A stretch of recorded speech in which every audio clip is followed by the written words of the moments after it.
3장 2절과 3절을 제가 읽겠습니다. 개들을 삼가고 행악하는 자들을 삼가고 몸을 상해하는 일을 삼가라. 하나님의 성령으로 봉사하며 그리스도 예수로 자랑하고 육체를 신뢰하지 아니하는 우리가 곧 할례하라. 지금 우리가 보는 성경에는 3장 2절과 3절이 이렇게 기록이 되어 있는데요. 여기 화면에 보시면 이제 다른 번역본을 보면 3장 2절과 3절이 이렇게 기록이 되어 있습니다. 제가 읽겠습니다. 개들을 조심하고 악한 일꾼들을 조심하며 살을 베어내는 자들을 조심하라. 영으로 하나님께 경배하고 그리스도 예수님을 기뻐하며 육체를 신뢰하지 아니하는 우리가 곧 할례자니라. 이제 이렇게 기록이 되어 있거든요. 자, 먼저 이 말씀의 배경을 설명을 해드리겠습니다. 당시 이제 바울이 이제 이 편지를 쓸 당시에 이 빌립보 교회 안에는 유대인 율법주의자들이 있었습니다. 그래서 이 사람들이 주장하기를 사람이 구원받기 위해서는 이 할례가 필요하다. 할례가 필수적이다. 이 할례라고 하는 것은 뭐냐면 바로 사람의 이 성기에 이 살을 베어내는 그 유대인들의 종교적인 의식을 말해요. 그래서 사람이 구원받기 위해서는 반드시 이 할례가 필요하고 뿐만 아니라 이 할례의 표식이야말로 사람이 구원받은 증거, 참된 믿음의 증거라고 이렇게 가르쳤습니다. 이에 대해서 바울은 이렇게 얘기하죠. 영으로 하나님께 경배하고 그리스도 예수님을 기뻐하며 육체를 신뢰하지 아니하는 우리가 곧 할례자니라. 다시 말하면 참된 믿음의 증거, 참된 이 구원의 증거는 이 할례가 아니라 영으로 하나님을 예배하고 그리스도 예수를 기뻐하고 신뢰하는 이것이야말로 바로 참된 구원의 증거라고 지금 말하고 있는 것입니다. 그래서 지금 바울은 바로 영으로 하나님께 경배하는 것, 이게 뭐냐면 이제 마음으로 하나님을 예배하는 거예요. 마음으로 하나님을 예배하는 이것이야말로 이 참된 믿음을 가진 사람들에게서 나타나는 가장 우선적인 영적인 특징이자 증거임을 지금 말하고 있는 것입니다. 그래서 구원받은 사람이 이 증거, 표식은 어떤 우리 육체의 어떤 부분에 있는 것이 아니라 정말 우리 마음 가운데 하나님을 예배하고자 하는 이러한 마음이 있는가, 이게 참된 구원의 증거라고 하는 것이죠. 그래서 예배라고 하는 것은 우리가 간단히 말하면 하나님을 영화롭게 하는 것, 또 하나님을 높여 드리는 것, 또 하나님을 기쁘시게 하는 것을 말하잖아요. 사실 이러한 예배의 이러한 마음은 바로 우리 신자들의 마음에 계신 성령님께서 바로 이 하나님을 예배하고자 하는 이러한 동기를 주시는 것입니다. 그래서 거듭났다고 하지만 정말 하나님을 예배하는 것에 정말 관심이 없다고 한다면, 또 뿐만 아니라 하나님께 예배드리지 않아도 그 마음에 별다른 문제의식을 느끼지 못한다고 한다면 그 사람은 그 마음 가운데 성령님이 계신지를 진지하게 고민해보고 점검할 필요가 있는 것입니다.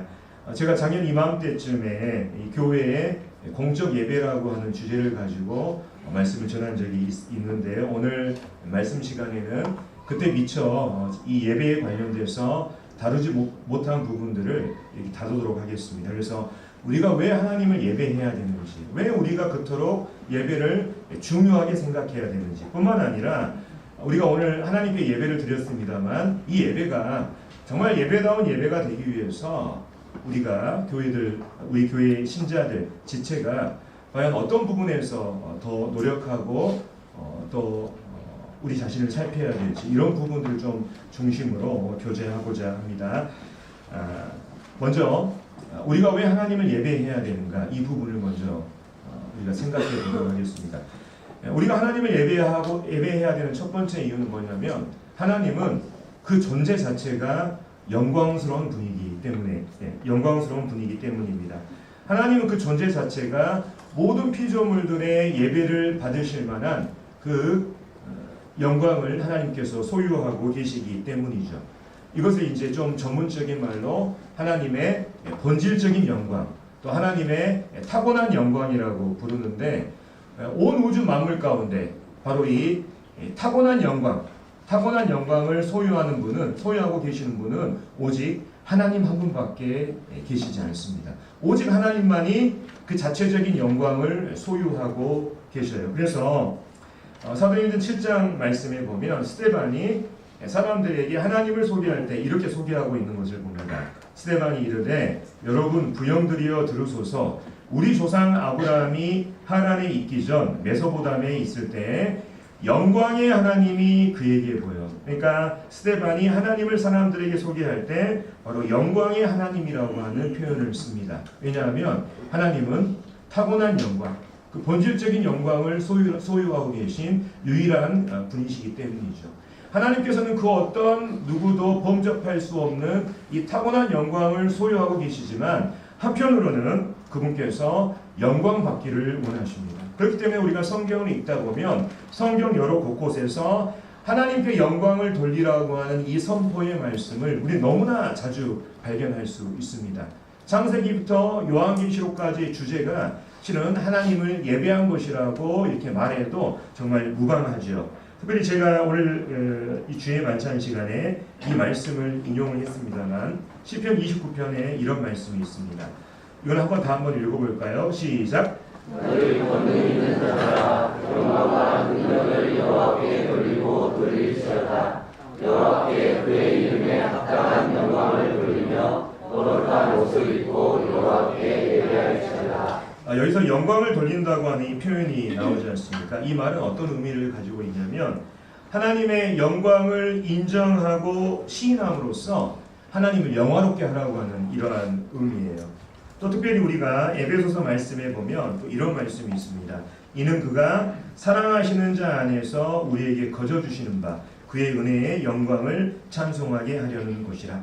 하나님께서 우리를 구원하신 목적도 바로 하나님께서 영광을 얻으시고 또 하나님께서 예배받기 위함이라고 하는 것을 성경이 증거하고 있는 것입니다. 하나님께서 우리를 택해 주신 이유가 바로 여기에 있는 거예요. 그래서 하나님께서는 그 영광을 받는 것에 대해서 너무나 지대한 관심을 가지고 계십니다. 따라서 그분이 가지고 있는 그 영광을 누군가가 폄훼하거나 또 그분께 합당한 영광을 돌리지 않거나 또 그릇된 마음으로 하나님께 예배하는 자들을 하나님께서는 심판하십니다. 이러한 예들을 이제 우리가 성경에서 찾아볼 수가 있는데요.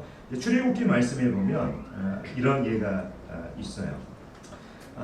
이 말씀의 배경은 모세가 시내산에서 하나님께 율법을 수여받는 이러한 장면입니다. 근데 모세가 하나님께 율법을 수여받을 때 이스라엘 사람들은 뭘 하고 있었습니까? 바로 하나님의 영광을 금송아지의 우상으로 전락시킨 이 사건이 출애굽기 32장에 기록되어 있습니다.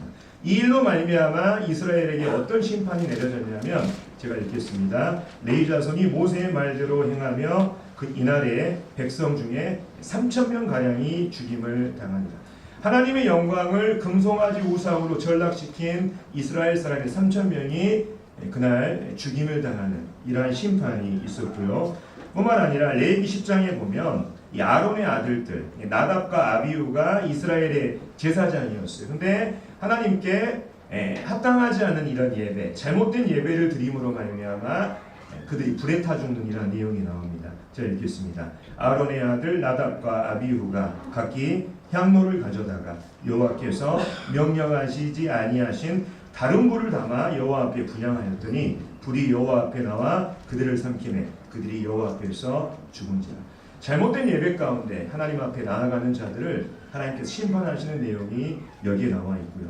또 신약 성경 말씀에도 우리가 고린도 교회의 예를 우리가 살펴볼 수가 있는데 당시 고린도 교회 신자들 가운데서는 주의 만찬을 대하면서 정말 합당하지 못한 자세로 이 주의 만찬을 행하는 자들이 있었습니다. 그 결과 고린도전서 11장 30절에 보면 그러므로 이 합당치 않게 주의 만찬에 참여한 이 결과로 인해서 그 너희 중에 그러한 일들을 행하는 사람들 가운데 약한 자는 영적으로 무능력한 사람을 말해요. 뿐만 아니라 병든 자, 육체적인 질병 가운데 있는 이러한 사람들이 많았다고 기록하고 있고요. 더 무서운 것은 잠자는 자도 적지 않냐. 그래서 잠자는 자라고 하는 표현은 죽음이라고 하는 이러한 징계를 이렇게 말하는 거거든요. 그래서 적지 않았다고 하는 표현은 무슨 얘기입니까? 많았다고 하는 얘기예요. 많았다고. 이제 앞에는 많고 뒤에는 적지 아니하다 이런 표현을 했는데 이 죽은 자들이 이렇게 약한 자나 병든 자처럼 그렇게 많지는 않았지만 그래도 상당수가 그러한 하나님의 징계 가운데 있었다는 것을 우리가 알 수가 있죠. 뿐만 아니라 우리가 성경 전체적으로 보면 이렇습니다. 성경은요, 하나님께 영광 돌리기를 거부했던 사탄과 그를 따르는 이런 천사들, 또 뿐만 아니라 이 하나님의 은혜를 거절함으로써 하나님께 영광 돌리기를 거부하는 이 땅의 모든 불신자들의 최종적인 운명이 뭐라고 얘기하고 있습니까? 영영한 지옥의 심판이라고 말하고 있는 것입니다. 그래서 하나님은 하나님께 이 합당한 영광을 돌리지 않는 자들에게 반드시 합당한 대가를 치르게 하시는 이러한 분입니다. 이것이 바로 우리가 하나님을 예배해야 하는 이유, 그토록 예배를 중요하게 생각하는 이유 중에 하나이죠. 성경은 분명히 우리에게 하나님은 사랑의 하나님이시고 자비의 하나님이시라고 우리에게 분명하게 말하고 있습니다. 하지만 하나님께서 사랑과 자비의 하나님이시기 때문에 우리가 아무렇게나 하나님을 예배해야 된다고 말하지 않습니다. 오히려 성경은 이렇게 말하고 있어요. 자, 히브리서 12장 28절 말씀을 제가 읽겠습니다. 그러므로 우리가 흔들리지 않는 나라를 받았은즉 은혜를 받자.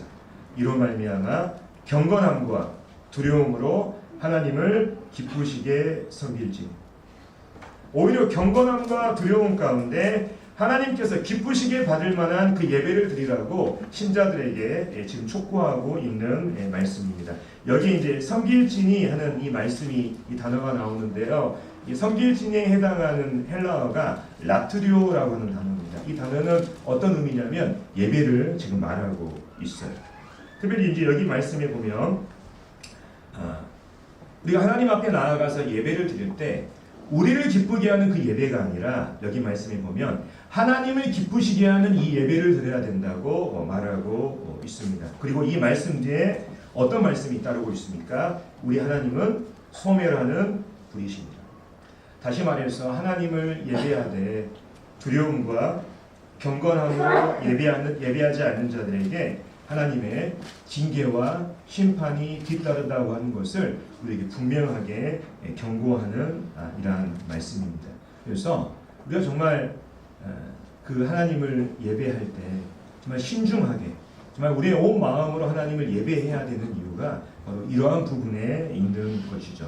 뿐만 아니라 우리가 예배를 그토록 중요하게 생각해야 되는 그 이유는 뭐냐면 바로 이 예배야말로 우리 모든 신앙의 기초이고 또 그리스도인으로서 살아갈 수 있는 모든 능력이 바로 이 예배로부터 시작되기 때문입니다. 우리가 한 주간 세상에서 그리스도인으로서 살아가고 세상을 이길 수 있는 힘도 바로 예배로부터 시작됩니다. 뿐만 아니라 이 교회 안에서도 성도들과 함께 한 마음을 가지고 함께 일할 수 있는 힘도, 성도들과 한 마음으로 교제할 수 있는 이 힘도 바로 이 예배로부터 시작되는 것이죠. 형제 자매님들 생각해 보십시오. 예배를 등한히 하고 예배를 소홀히 하는 그리스도인들에게 과연 무슨 힘이 있겠습니까? 예배를 소홀히 하는 사람이 과연 하나님을 사랑하고 교회를 사랑하고 성도를 사랑할 수 있을까요?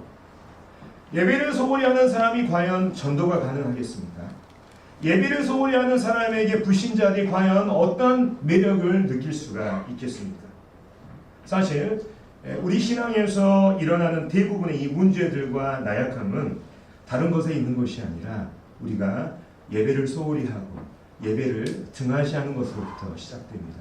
그래서 대부분의 그리스도인들이 이렇게 생각합니다. 나에게 어떤 문제가 있을 때, 또 내가 어떤 나약함이 있을 때 그 문제의 원인을 내가 경건의 시간을 제대로 가지지 않아서 그렇다, 말씀과 기도에 충실하지 않아서 그렇다, 이렇게 생각하는 분들이 대부분이거든요. 이게 틀린 말은 아니에요. 근데 근본적인 게 있어요. 근본적으로 우리는 뭘 생각해야 되냐면 예배를 중요하게 생각하고 예배를 우리가 정말 진심으로 그 예배 시간에 임하지 않는 이것으로부터 우리는 근본적인 원인을 찾아야 되는 것입니다. 자, 이 유행은요 실제로 있었던 일인데 아마도 한 번쯤은 들어보셨을 만한 이러한 이야기입니다. 어떠한 교회의 목사가 교회 예배에 성실하게 참석하지 않는 한 남자를 찾아갔습니다. 그날은 추운 겨울날이었는데요. 그 남자는 벽난로 앞에 앉아서 이렇게 뻘겋게 달아오는 이렇게 석탄을 이렇게 쳐다보면서 이렇게 불을 쬐고 있었습니다. 보니까 목사가 보니까 석탄은 뜨겁게 달궈줬고 굉장히 그 불은 따뜻했어요. 그래서 목사는 그 남자에게 주일날 그 하나님의 사람들과 함께 모여서 하나님을 예배하는 일에 좀 더 충실하게 이렇게 참석해 주십시오. 이렇게 부탁을 했습니다. 그런데 그 남자는 이 목사의 말을 듣고 있는 것 같지가 않았어요. 그러자 목사는 벽난로 옆에 있는 집게를 들어가지고 불타고 있는 석탄을 하나하나 이렇게 다 떼놨습니다. 어떤 일이 벌어졌을까요? 이내 이 석탄은 모두 차갑게 이렇게 식게 되고 말았습니다. 그러면서 이제 목사가 이 남자에게 이렇게 말했어요. 이것이 바로 당신의 삶 가운데서 일어나고 있는 일입니다. 그러자 이 남자는 그제서야 이 목사의 메시지를 받아들였다고 하는 유명한 일화가 있습니다. 우리가 하나님을 사랑하는 성도들과 함께 모여서 하나님을 예배하는 일에 충실할 때 하나님과 교회와 성도들과 불신자들 향한 뜨거움과 따뜻함을 계속해서 소유할 수가 있습니다. 반면에 이 예화에 나와 있는 이 예처럼 하나님을 예배하는 일을 우리가 등한시한다면 이 차갑게 식어버린 석탄처럼 하나님과 교회와 성도들과 불신자들 향해서 우리는 차갑고 냉랭한 마음을 소유하게 될 것입니다. 혹시 이 가운데 있는 여러분들의 모습이, 나의 모습이 차갑게 식어버린 이 석탄과 같지는 않은지 우리 한번 생각해 볼 필요가 있습니다. 자, 특별히 이제 우리가 하나님을 예배하기 위해서 함께 모이는 것만큼이나 중요한 게 있어요. 그건 뭐겠습니까? 바로 예배에 임하는 우리의 마음가짐, 자세, 중요한 것입니다. 우리가 하나님을 예배하기 위해서 함께 모이는 것도 중요하지만 우리가 정말 하나님을 예배하고자 하는 그 마음을 가지고 이 자리에 있는 것이 그야말로 중요합니다. 자, 제가 한 말씀 제가 읽도록 하겠습니다. 이 말씀 한번 다 같이 읽어볼까요? 자, 시작. 우리가 마음의 뿌림을 받아 악한 양심으로부터 벗어나고 몸은 맑은 물로 씻음을 받았으니 참 마음과 온전한 믿음으로 하나님께 나아가자. 자, 이 말씀 배경 말씀드리면 우리 신약교회 성도들은요, 구약시대처럼 어떤 율법, 정해진 형식이나 규칙을 따라서 하나님을 예배하지 않습니다. 우리에게는 하나님을 예배하는 그 자유함이 있어요. 근데 그 자유함 가운데서도 성경은 신자들이 하나님 앞에 또 하나님께 예배하기 위해 나아갈 때는 뭐가 필요하다고 지금 말하고 있습니까? 참 마음이 필요하다고 말하고 있어요. 참 마음. 우리가 예배를 위해서 모이는 것만큼이나 중요한 게 뭐냐면 참 마음을 가지고 하나님께 나아가는 것입니다. 참 마음을 가지고 하나님을 예배하는 것이에요. 여기서 말하는 참 마음은 뭘 말하겠습니까? 바로 하나님을 예배하고자 하는 우리 마음의 진정성, 우리 마음의 간절함을 말하는데 이것이 바로 하나님을 예배하는 예배자의 자세이고 하나님이 정말 원하시는 우리 마음의 이러한 자세인 것을 보게 됩니다. 지난달에 이제 지난달에 어버이날이 있었잖아요. 이제 저도 자녀들이 있다 보니까 아이들이 이제 한 번씩 어버이날을 챙겨줍니다. 그날 저는 이제 우리 아이들로부터 꽃다발, 그 다음에 손수 쓴 편지, 그 다음에 아빠가 심부름을 자주 시키니까 심부름 특별 쿠폰을 몇 장 이렇게 만들어가지고 이제 저에게 이제 선물을 해줬습니다. 근데 제가 이제 그 아유리가 손수 쓴 이 편지를 읽으면서 정말 이 편지 안에 정말 이 부모에게 감사하는 그 아유리의 그 진정성이 느껴져가지고 너무나 정말 마음이 기쁜 이런 마음이 들었습니다. 이 진정성이라고 하는 것은 상대방을 감동시키고 상대방을 기쁘게 하는 이러한 힘이 있습니다. 오늘 우리는 하나님을 예배하기 위해서 이 자리에 모였습니다. 하지만 과연 하나님을 예배하고자 하는 그 참 마음, 우리 마음의 그 진정함과 그 간절함을 가지고 형제자매님들 이 자리에 모이셨습니까? 정말 하나님을 영화롭게 하고자 하는 그 마음, 진정성, 하나님을 높여드리고자 하는 그 우리의 그 간절함, 또 하나님께 감사하고자 하는 그 진정한 마음이 바로 우리가 하나님께 예배할 때 하나님이 기쁘시게 받을 만하고 하나님을 그 영화롭게 하는 이러한 예배라고 하는 생각이 듭니다. 그래서 정말 우리가 하나님을 향한 참 마음을 가지고 이 예배 앞에 나올 때 우리의 이 예배의 모습에 정말 많은 변화들이 있을 것이라는 이런 생각을 해봐요. 특별히 이제 이분들 누구겠습니까? 누굴 것 같아요? 네, 최종 면접을 앞둔 취준생입니다. 최종 면접을 앞둔 취준생. 이 취준생의 모습을 잘 생각해 보시기 바랍니다.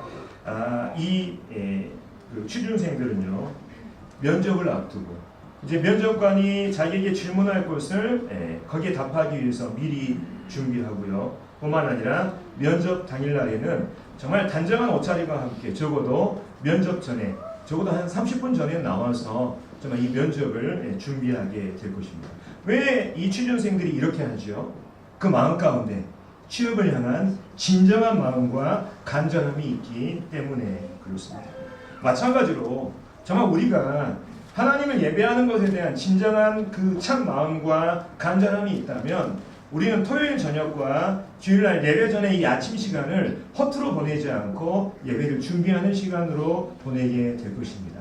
뿐만 아니라 주일날 예배에 나오는 우리의 이 시간을 지키는 부분부터 그 다음에 우리의 옷차림까지 정말 우리의 진정성이 이러한 것들을 통해서 표출이 되지 않을까. 그래서 이러한 부분들에 대해서 우리 모두가 정말 예배하러 모이지만 하나님을 향한 그 예배의 이 진정성, 그 간절함이 우리 가운데 있는지를 우리는 한 번쯤 점검해 볼 필요가 있다고 생각합니다. 뿐만 아니라 우리가 하나님 앞에 예배하러 나올 때 우리의 진정성을 보여주는 한 지표가 있어요. 그건 바로 뭐냐면 헌금입니다. 제가 이 헌금에 대한 부분들을 형제 자매들에게 말씀드리는 거 정말 부담스럽습니다. 하지만 이 부분도 교회 안에서 가르쳐야 되고 중요한 부분이기 때문에 이 부분을 말씀드리는 것이거든요. 오해하지 마시기 바랍니다. 형제 자매님들 헌금하지 않으셔도 우리 교회 재정 부족하지 않습니다.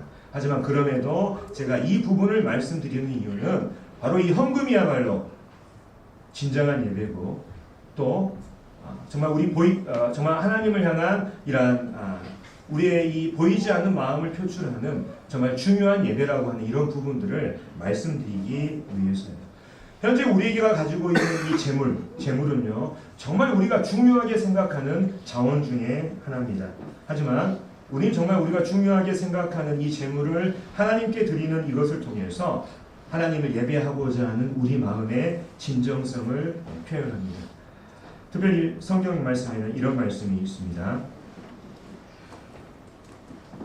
이것도 한번 읽어보겠습니다. 시작. 여호와의 이름에 합당한 영광을 그에게 돌릴지어다. 예물을 들고 그의 궁정에 들어갈지어다. 성경은요, 하나님의 이름에 합당한 영광을 돌리되 예물을 가지고 나아감으로써 자기 마음의 그 진정성을 표현하라고 지금 말하고 있습니다. 다른 분들은 어떻게 생각할지 모르겠지만 저는요, 그 무엇보다도 우리가 가지고 있는 이 재물을 하나님께 드리는 이 헌금이야말로 저는 가장 중요하고 진정한 예배라고 믿고 있습니다. 아브라함은요, 자식을 하나님께 번제로 드리는 이러한 일을 통해서 하나님을 향한 그의 진정성을 증명했습니다. 그리고 하나님께서는 그의 진정성을 보시고 하나님은 기뻐하셨죠. 우리가 아브라함처럼 자식을 드릴 수 있는 이러한 믿음은 저도 없고 실은 우리 모두에게 실은 있기가 어렵습니다. 하지만 우리가 하나님께 예배하러 나올 때 우리가 정말 중요하게 생각하는 이 재물의 일부를 하나님께 드림으로써 예배 시간에 우리가 부르는 이 찬송가의 가사와 우리가 하나님께 드리는 이 기도의 고백, 입술의 고백이 거짓이 아니라 진짜라고 하는 것을 우리 스스로 증명할 필요가 있는 거예요. 우리는 입술과 마음이 일치하는 그 정직한 예배, 정직한 예배가 무슨 말씀인지 아시죠? 우리 입술에서 나오는 이 말과 정말 우리 마음에서 하는 이 행동이 하나님 앞에 정말 하나님께서 보실 때 정말 기쁘게 받고 그것을 깨끗하게 여기실 수 있는 그 정직한 예배를 우리가 하나님 앞에 드려야 한다는 거예요. 우리가 예배 시간에 바로 이 헌금을 하나님 앞에 드리는 이 부분이 이토록 중요한 것입니다. 특별히 우리 교회는요, 헌금과 관련된 굉장히 좋은 장점이 있습니다. 장점이 있는데 그건 뭐냐면 무기명으로 우리가 헌금을 한다 할지라도 교회가 잘 운영이 된다는 거예요. 자, 여기에 관련된 이제 한 예를 제가 하나 들려드리겠습니다. 실제로 있었던 일인데요. 서울의 노량진 교회에서 있었던 일입니다. 자, 이 교회 이름을 직접 말하는 건데 진짜 있었다는 일이에요.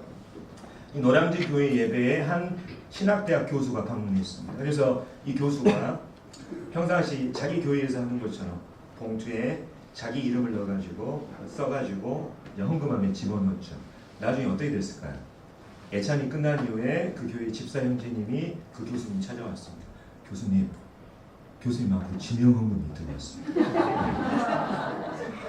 이 교수가 이제 나중에 이 교회는 무기명으로 헌금한다는 것을 알고 깜짝 놀랐어요. 아니, 교회가 이렇게 헌금해도 교회가 운영이 됩니까? 네. 근데 이제 운영이 되잖아요. 엄청난 장점인 거예요. 성경은요, 헌금을 무기명으로 해야 된다는 이 지침이 없어요. 많은 사람들이 이 말씀을 이 헌금에 인용을 하거든요.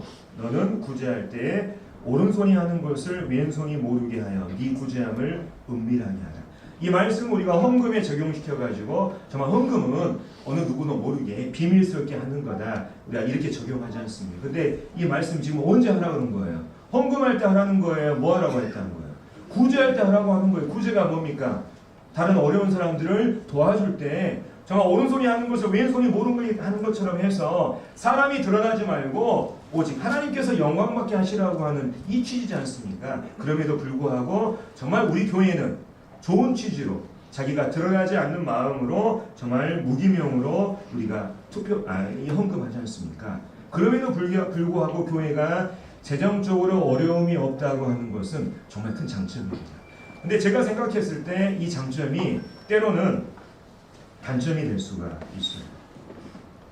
헌금도 정말 예배의 중요한 부분인데 일부 성도들 중에서는 헌금에 대해서 아예 무지하거나 헌금 생활의 중요성을 모르는 분들이 계실 수도 있습니다. 하지만 이 헌금이야말로 진정한 예배예요. 왜 진정한 예배입니까? 우리가 예배 시간에 찬송도 하고 기도도 하지 않습니까? 이거는 손해가 없습니다. 그렇죠? 우리가 하나님을 예배 시간에 함께 찬양하고 기도하는 것은 손해를 동반하지 않아요. 뿐만 아니라 마음 가운데 그런 마음이 없다 할지라도 다른 사람들을 의식해서 함께 기도하고 함께 찬양 부를 수 있어요. 하지만 헌금은 어떤 것입니까? 재산상의 손해를 동반합니다. 뿐만 아니라 무기명으로 하는 헌금은 그 어떤 누구도 알아주지 않습니다. 오직 하나님을 향해서 진정한 마음을 소유한 이 사람만이 자기에게 있는 중요한 재물을 하나님께 드릴 수가 있는 거예요. 그렇기 때문에 다른 무엇보다도 이 헌금이야말로 하나님 앞에 또 하나님을 기쁘시게 하는 우리 마음의 진정성을 표현할 수 있는 그런 예배의 한 일부분이라고 하는 것을 제가 말씀을 드립니다. 그리고 우리 입술의 고백이 정말 진짜라고 하는 것을 증명하는 정직한 예배가 바로 하나님께 헌금을 드리는 것입니다. 그래서 정말 우리 마음 가운데 진정으로 하나님을 예배하고자 하는 그 진정성이 있다고 한다면 여러분의 그 입술과 마음의 고백이 일치하는 이러한 정직한 예배가 드려질 수 있도록 많은 액수는 아니지만 단돈 1,000원이라 할지라도 하나님께 예물로 드리는 이러한 헌금 생활을 우리가 실천을 해야 하는 거예요. 그래서 우리가 단순히 예배 시간에 나와서 기도하고 찬송하고 이것이 아니고 실질적인 예배 생활을 우리가 하게 될 때 지금 그 사람의 삶이 회복되고 하나님께서 그 사람의 삶 가운데 은혜를 베풀어 주시는 것입니다. 이것도 실질적으로 있었던 일인데요. 어떠한 교회에서 한 성도가 예배가 끝난 다음에 예배당 문을 나서면서 목사에게 아주 불평어린 목소리로 이렇게 얘기했다고 합니다. 목사님, 오늘 예배 시간에 제가 얻은 게 하나도 없어요. 이렇게 불평스러운 이렇게 얘기를 하니까 목사가 이렇게 얘기했다고 합니다. 형제님은 오늘 과연 하나님께 무엇을 드리셨습니까? 형제님께서는 하나님께 무엇을 드리고자 하는 마음으로 오늘 예배에 참석하셨습니까? 우리가 하나님께 무엇인가를 얻기 위해서 우리가 예배에 참여하는 것은 아니잖아요. 하지만 예배를 통해서 정말 우리의 마음을 드린 만큼 또 우리의 물질을 드린 만큼 하나님께서는 더 풍성한 것으로 우리 마음을 채워주시고 우리의 곳간을 채워주시리라 믿습니다. 그래서 우리가 입술과 마음과 우리의 행동이 일치하는 이러한 정직한 예배를 하나님께 드려야 하는 것입니다. 자, 뿐만 아니라 우리가 예배를 중요하게 생각해야 되는 또 다른 이유가 있습니다. 예배는 우리가 하나님께 예배를 드리는 이 목적은 하나님을 영화롭게 하는 게 가장 큰 목적이잖아요. 근데 다른 한편으로는 예배는요, 그 교회의 영적인 상태, 신자들의 상태를 그대로 보여줍니다. 이 말씀에 동의하십니까? 우리가 예배를 하나님께 올려드리지만 이 예배를 통해서 이 교회의 영적인 상태와 신자들의 상태를 그대로 보여줘요. 뿐만 아니라 이 예배에는 특별한 기능이 있습니다. 하나님을 예배하는 것을 통해서 바로 그 예배에 참여하는 신자들의 마음을 회복하고 치료하는 이 기능이 있는 거예요. 그렇기 때문에 우리는 현재 이 부분도 공감하시죠? 우리가 정말 뜨겁게 하나님 앞에 진정으로 예배 드릴 때 얼마나 우리 마음 가운데 기쁨이 있고 우리 마음에 회복이 되고 위로가 있습니까? 예배는 단지 하나님께 드리는 것뿐만 아니라 그 예배를 통해서 돌아오는 것이 있다는 거예요. 우리가 예배를 통해서 얻는 것도 있다고 하는 것입니다. 그렇기 때문에 이 교회의 예배를 정말 중요하게 생각하고 다루어야 되고 접근해야 하는 것이죠. 자, 성경에는요, 교회가 이런저런 형식과 어떤 방법을 따라서 예배를 드리라고 하는 구체적인 지침이 나와 있지 않습니다. 그렇죠? 그래서 구체적인 지침이 나와 있지 않다고 해서 우리가 아무렇게나 예배를 드려서는 안 되는 것입니다. 우리 교회의 예배는 어때야 됩니까? 우리가 추구하는 성경적인 이 가치를 따라서 먼저는 첫 번째, 하나님을 정말 기쁘시게 하는 이 예배가 돼야 되고, 두 번 그 다음으로는 바로 이 교회를 살리고 성도들을 치유하고 회복시키는 그런 예배가 되는 거예요. 그 예배를 우리가 만들어 가야 하는 것입니다. 이것이 바로 우리가 추구해야 되는 예배이고 우리가 만들어 가야 하는 예배인 것이죠. 따라서 우리는요, 늘상 하나님께 드리는 이 예배에 만족하고 여기 계속 머물러 있으면 안 됩니다. 이 교회의 예배가 더욱더 하나님께서 기쁘시게 받을 만한 그 예배가 되기 위해서 또 더욱더 성도들을 치유하고 회복시키고 힘을 주고 능력을 주는 그러한 예배가 될 수 있도록 우리가 더 신경 써야 될 부분이 있는 거예요. 우리가 만들어가는 예배도 있다고 하는 것입니다. 그래서 이 부분을 저는 많이 고민해 봤습니다. 어떻게 하면 우리가 정말 하나님께 기쁨이 되는 이러한 예배가 되고 성도들을 도울 수 있는 예배가 될 수 있을 것입니다. 이건 이제 제 개인적인 생각입니다만, 이 생각을 말씀드려서 이제 죄송합니다만, 우리가 첫 번째로 신경 써야 될 부분은 뭐냐면 말씀 시간입니다. 이 교회의 말씀. 아직도 여전히 말씀 시간은 예배 시간이 아니라고 이렇게 믿고 계시는 분들이 계십니까? 하지만 말씀을 듣는 것도 하나님을 영화롭게 하는 예배 시간이라고 하는 것, 분명히 이 시간에 다시 한번 말씀을 드립니다. 자식이요, 부모를 영화롭게 하는 방법이 부모님께 감사를 표현하거나 뭔가 부모님께 좋은 것을 드리는 이것이 꼭 이것뿐이겠습니까? 오히려 정말 부모님을 존중하는 마음으로 부모님이 하시는 말씀 앞에 부모님께 순종하는 말씀을 가지고 그것을 경청하는 것도 부모님을 영화롭게 하고 부모님을 높여드리는 한 방법이지 않습니까? 그래서 주의 만찬이 우리의 이 감사와 찬양을 통해서 하나님께 드리는 그 예배 시간이라고 한다면, 말씀 시간은요, 지금 말씀 시간입니다. 이 말씀 시간은 하나님께서 하신 그 말씀을 듣고 마음으로 받는 것을 통해서 하나님을 영화롭게 하는 예배 시간인 거예요. 주의 만찬 시간만 예배 시간이 아니고 바로 이 말씀 시간도 예배 시간이라고 하는 것을 여러분 분명하게 인식하셔야 됩니다.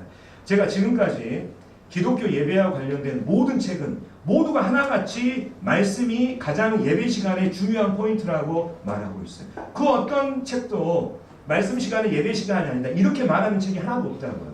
뿐만 아니라 제가 예전에도 이런 말씀을 드렸습니다. 교회사를 살펴보면 초대교회의 예배는 먼저 그 예배 시간에 말씀이 먼저 선포되고 그 다음에 주의 만찬이 이루어졌습니다. 왜 그렇겠습니까? 바로 말씀을 통해 성도들의 마음이 풍성해지고 회복되고 치유될 때 그 다음에 있는 주의 만찬을 더욱더 풍성하게 하나님 앞에 드릴 수 있을 것이라는 이러한 기대 때문이라고 이렇게 생각이 되어집니다. 뿐만 아니라 우리 주변에 있는 거의 모든 대부분의 교회들은 어떻습니까? 예배 시간을 어떻게 운영합니까? 말씀 중심으로 운영하잖아요. 근데 말씀 듣는 것을 예배 시간이 아니라고 한다면 그 교회가 드리는 예배는 예배가 아니고 오직 우리 형제교회만 드리는 예배는 예배라고 하는 이런 말이 되잖아요. 하나님 보시기에 이렇게 교만한 마음과 생각이 과연 어디에 있을 수 있을까요? 주일 말씀 시간도 분명한 하나님을 영화롭게 하는 하나님 앞에서의 예배 시간이라고 하는 것을 분명하게 말씀드립니다. 그래서 이 주일 말씀은 우리가 들어도 되고 안 들어도 되는 이런 취사 선택의 시간이 아니라 정말 하나님을 존중하는 마음으로 하나님 말씀 앞에 모여서 그분의 말씀을 듣는 것을 통해서 하나님을 영화롭게 하는 그 예배 시간임을 우리가 인식하고 정말 아까 그 히브리서 말씀에 나와 있는 것처럼 경건함과 두려움을 가지고 이 말씀 시간에 임해야 되는 것입니다. 말씀 시간에 대한 이러한 개념을 우리가 바꿀 필요가 있어요. 이러한 전통들을 우리가 바꿀 필요가 있는 것입니다. 말씀을 통해서 형제 자매님들 뭐가 생깁니까? 믿음이 생기잖아요. 여러분들 말씀을 들을 때 여러분의 죽었던 영이 회복을 받고 살리심을 하나님 앞에서 받았지 않습니까? 마찬가지로 주일날 이 말씀 시간을 통해서 그 말씀을 우리가 듣게 될 때 우리의 믿음이 더욱더 생기고 우리의 마음이 회복되고 치료되고 위로받고 그 말씀 중심으로 교정받게 되는 것입니다. 그래서 교회적으로 제가 정말 당부드리고 싶은 것은 뭐냐면 예배 시간, 이 말씀 시간이라고 하는 예배 시간에 다른 곳에 계시는 것을 삼가해 주셨으면 좋겠습니다. 특별히 그러한 성도님들이 많아지고 이 교회에서 그렇게 분위기를 타다 보면 이 교회의 예배는요 흐트러질 수밖에 없는 거예요. 물론 정말 특별한 사정으로 인해서 예외 상황이 물론 정말 생길 수도 있습니다. 하지만 될 수 있으면 우리가 정말 이 말씀 시간을 중요한 이 예배 시간이라고 인식하고 이 시간을 지켜주셔야 합니다. 뿐만 아니라 또 중요한 게 있습니다. 성도님들이 말씀 시간 앞에 두려움과 경건함으로 모여야 하는 것도 필요하지만 한편으로는 정말 성도들이 이 말씀 시간을 사모할 수 있도록 무엇보다도 이 시간에 잘 준비된 말씀이 선포되는 게 정말 중요해요. 성도들이 사모해야 이 자리에 모이지 않습니까? 그래서 한 시간의 말씀을 우리가 정말 준비하고 선포하는 것이 정말 쉬운 일이 아니라는 것을 우리 한 번쯤 말씀을 전해보시는 분들 또 여기 앞에 서보신 분들은 어느 누구나 잘 알고 있어요. 하지만 정말 할 수만 있다면 이 하나님의 말씀 앞에 모인 회중들이 하나님을 영화롭게 하는 이러한 삶을 살아갈 수 있도록 정말 그 회중에게 도전을 주고 힘을 주고 치료할 수 있는 분명한 이 주님의 뜻, 성경의 메시지가 선포되어야 하는 것입니다. 그리고 이 주님의 뜻이 회중에게 잘 선포되고 전달되고 성도들이 이것을 삶 가운데 실천하기 위해서는 정말 잘 준비돼야 돼요. 무엇을 통해서? 기도를 통해서. 기도를 통해서 잘 준비된 이러한 말씀, 기도를 통해서 잘 준비되고 선포된 말씀들이 능력 있게 성도들의 삶 가운데 역사할 수가 있는 것입니다. 그래서 물론 지금 이 강단에 서서 말씀을 전하시는 분들 정말 지금도 잘하고 계시고 정말 수고하고 계시지만 정말 우리 주일 말씀 시간에 하나님의 이 말씀 앞에 성도들이 바르게 반응할 수 있도록 함으로써 더욱더 하나님께서 기쁘시게 받을 만한 이러한 예배, 더욱더 성도들을 회복시키고 치유할 수 있는 예배가 될 수 있도록 자기의 생각, 개인적인 교제를 여기 나와서 말하는 것이 아니라 기도 가운데 하나님께서 정말 이 교회에게 어떤 말씀을 하시고 싶으신가 이런 부분들을 고민하면서 나와서 선포하는 이러한 시간이 되면 훨씬 더 우리의 이 말씀 시간이 풍성해지고 정말 성도들이 사모하는 이러한 예배 시간이 되지 않을까 이런 생각을 정말 해봅니다. 그래서 저도 이 부분에 대해서 정말 많이 부족하지만 예배 시간, 정말 이러한 예배 시간을 우리가 만들어가는 거잖아요. 그렇기 때문에 우리 모두가 이런 부분에 대해서 신경 써야 되고 형제 자매님들께서 특별히 주일날 이 말씀 시간을 위해서 정말 기도 많이 해주셔야 됩니다. 이런 부분들을 부탁을 드립니다. 자, 두 번째, 우리 교회가 추구하는 성경적 가치는 만인 제사장주의라고 하는 거예요. 이게 뭡니까? 구원받은 모든 성도는 하나님 앞에서 거룩한 제사장이라고 하는 이러한 의미입니다. 그래서 우리는 이 만인 제사장주의, 모든 거듭난 성도들은 하나님의 거룩한 제사장이라고 하는 이 성경적 가치를 따라서 목사나 특정한 한 사람이 예배의 모든 것을 독점하는 이러한 시스템이 아니라 대부분 여러 형제님들이 하는 이러한 기도의 시간으로 지금 주의 만찬이 운영되고 있잖아요. 그래서 이 예배 시간에 형제님들이 하시는 이 기도를 이렇게 쉬운 말로 대표 기도라고 합니다. 대표 기도. 일반 교회에서는 이렇게 대표 기도라고 말하고 있거든요. 이 대표 기도는요, 혼자 기도하는 게 아니에요. 혼자 기도하는 것이 아니라 그 자리에 모여있는 성도님들과 함께 기도하는 것입니다. 그래서 형제님들은 이 대표 기도를 할 때 자신의 이 기도를 통해서 그 기도에 함께 동참하는 이 성도들 모두 다 하나님의 그 보좌 앞으로 데리고 가야 되는 거예요. 자기 혼자 기도하는 것이 아니라 함께 모이는 그 기도에 동참하는 성도들을 그 기도를 통해서 그 예배를 받으시는 하나님의 보좌 앞으로 데리고 가야 된다는 거예요. 이게 지금 제가 지금 무슨 말씀을 하고 있냐면 바로 성도들이 그 기도에 함께하고 있는 성도들이 그 기도의 내용에 정말 공감하고 집중함으로써 하나님께 더 나은 아름다운 예배가 드려질 수 있도록 대표교들이 신경 써야 된다는 거예요. 다시 말하면 대표교들의 어떤 이런 분량, 그 기도의 내용, 그 다음에 그 기도를 하는 형제님의 목소리와 어떤 발음이나 이러한 톤, 이런 모든 부분들이 모든 성도들을 함께 하나님의 이 보좌 앞으로 데려갈 수 있도록 이 대표 기도에 반드시 신경을 써줘야 한다는 것입니다. 예를 들어서 너무나 장황한 기도 어떻습니까? 성도님들 집중하십니까? 집중 못 하잖아요. 무슨 내용인지 알 수 없는 기도, 형제 자매들 거기에 집중하십니까? 뿐만 아니라 매번 똑같은 내용이 반복되는 이런 기도들, 형제 자매들 거기에 대해서 아멘하고 공감하고 집중하실 수 있겠어요? 이러한 기도들은 정말 그 형제님들께서 정말 감사하고 좋은 마음으로 하나님께 드리셨다 할지라도 바로 그 기도에 동참하는 성도님들의 집중력을 떨어뜨릴 수가 있는 거예요. 그래서 자, 단적인 예로 하나 드리겠습니다. 성도님들이 집중력을 잃어버린 기도의 특징이 하나 있어요. 뭘까요? 마지막에 아멘 소리가 들려요. 왜냐하면 이미 그 기도에 동참하는 성도들이 그 기도가 언제 끝났는지 모를 정도로 집중력을 이미 잃어버렸기 때문에 그 아멘에 함께 할 수가 없는 것입니다. 대표 기도하시는 성도님들은 아멘 소리를 듣는 이 센스도 있어야 되는 거예요. 아, 성도들이 지금 내가 하는 이 기도에 정말 함께 동참하고 여기에 집중하고 내가 이 성도들을 데리고 하나님의 이 보좌 앞으로 가고 있는가.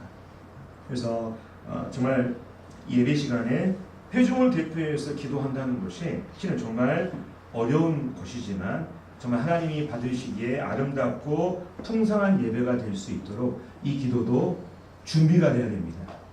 주일날 우리가 예배 시간에 우리들의 마음이 준비되잖아요. 우리의 헌금이 준비되잖아요.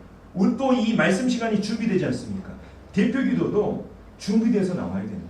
그래서 우리가 우리 젊은 형제님들, 제가 좀 이런 예를 들어서 그렇지만 우리 젊은 형제님들이나 아니면 이제 형제님들이 정말 정성껏 이 예배 시간에 정성껏 준비한 그 기도를 드릴 때, 심지어 그것을 읽는 한이 있더라도 그것을 듣고 함께 기도에 동참하는 우리 마음 가운데 얼마나 감동이 있고 아멘이 있습니까?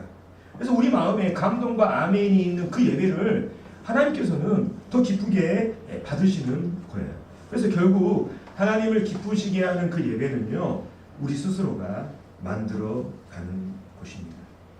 그래서 하나님을 기쁘시게 하는 그 예배, 또 교회의 성도들에게 힘을 주고 또 교회를 회복할 수 있는 이러한 예배를 위해서 형제님들도 정말 이러한 기도들을 하실 때 그냥 하시는 것이 아니라 정말 잘 준비돼서 정제된 가운데 신경 써서 함께 성도들을 데리고 함께 기도할 때 하나님 앞에서 훨씬 더 풍성한 예배가 드려질 수가 있는 거예요. 기도뿐만이 아닙니다.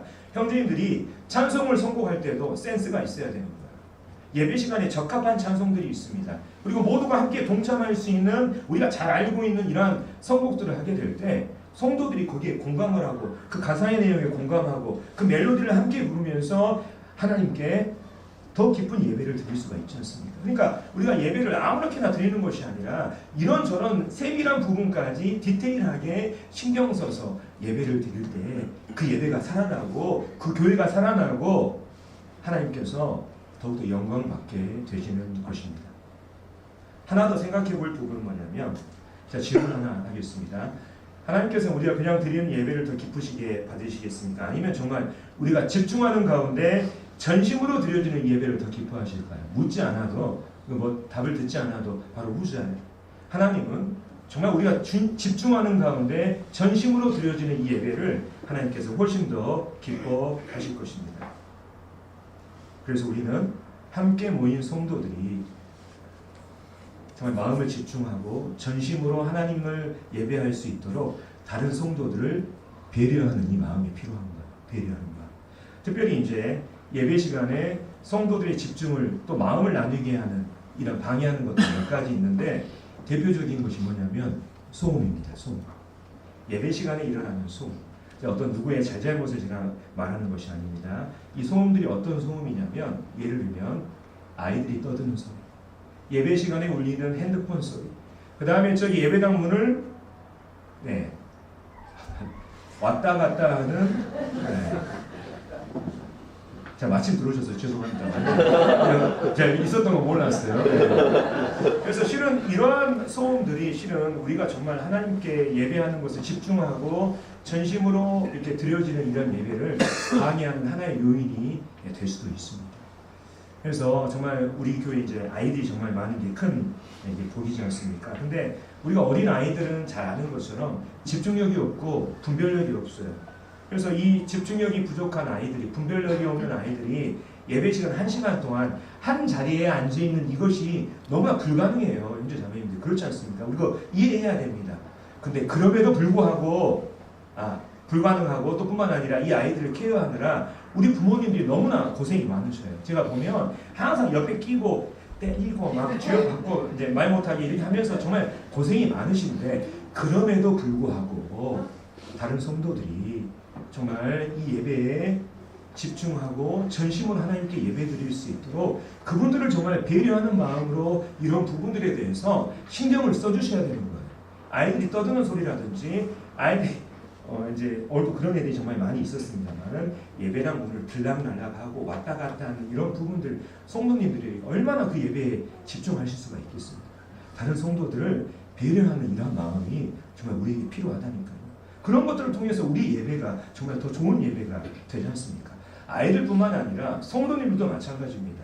제가 정말 이제 저는 정말 예배에 관심이 많습니다. 정말로.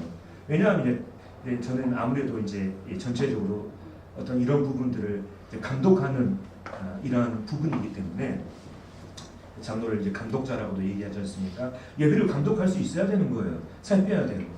이런 것들을 보면 참 이런 부분들을 말씀을 드리고 싶었습니다. 저도 본의 아니게 계속해서 주변을 쳐다보고 이 교회의 예배의 형편을 살피는 이것이 저한테 자연스럽게 있을 수밖에 없어요. 근데 아이들뿐만 아니라 우리 성도님들 중에서도 예배 시간에 자리를 이동하시는 분들이 정말 많습니다. 저는 그런 것들을 보면서 이런 생각을 해봅니다. 저 문 앞에 계신 우리 성도님들은 얼마나 예배 시간에 신경이 쓰일까? 저런 소리를 듣게 될 때 얼마나 마음이 나눠질까? 이런 부분들을 저는 많이 생각해 보거든요. 그래서 우리 예배는 우리가 스스로 만들어가야 되는 것입니다. 우리가 정말 전심으로 집중 있게 하나님 앞에 예배 드릴 때 우리 마음 가운데 기쁨이 있고, 그 예배를 하나님께서 기뻐 받으시는 것이죠. 그래서 우리가 이런 예배를 만들어 갔으면 좋겠습니다.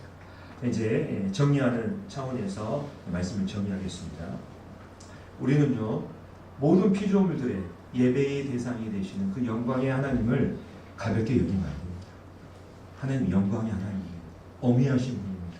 하나님은 그분께 합당한 영광을 돌리지 않거나 그릇되고 잘못된 자세로 예배하는 사람들 심판하시고 징계하십니다. 우리가 아까 성경의 예를 통해서 살펴봤습니다. 우리가 주일날 예배에 나올 때 하나님을 정말 영화롭게 하고자 하는 그 진정성과 간절함을 가지고 예배 시간에 나오는지 우리 스스로를 점검할 필요가 있습니다. 예배에는요, 회복의 능력이 있습니다. 혹시 우리 신앙 가운데 어떤 문제가 있거나 어떤 문제가 있다면 우리 가장 먼저 예배를 생각하셔야 됩니다. 그리고 예배를 회복해야 되는 것입니다. 또 이 교회, 정말 이 예배가 하나님 앞에서 그 예배다운 예배가 될 수 있도록 우리 정말 각자가 노력하고 신경 써야 할 부분이 있는 것 같습니다. 그래서 우리 교회의 이 예배가 하나님을 영화롭게 하는 그 예배로서의 그 예배가 되고, 이를 통해서 교회가 힘을 얻고 회복되는 그런 예배, 우리 함께 만들어갔으면 좋겠습니다. 그래서 오늘 제가 여러 부분들에 대해서 이제 성도님들이 이제 불편하게 이렇게 받아들이실 만한 이러한 내용도 있을 줄 압니다. 다 이렇게 너그럽게 양해해 주시면 좋겠습니다. 이상으로 마치겠습니다.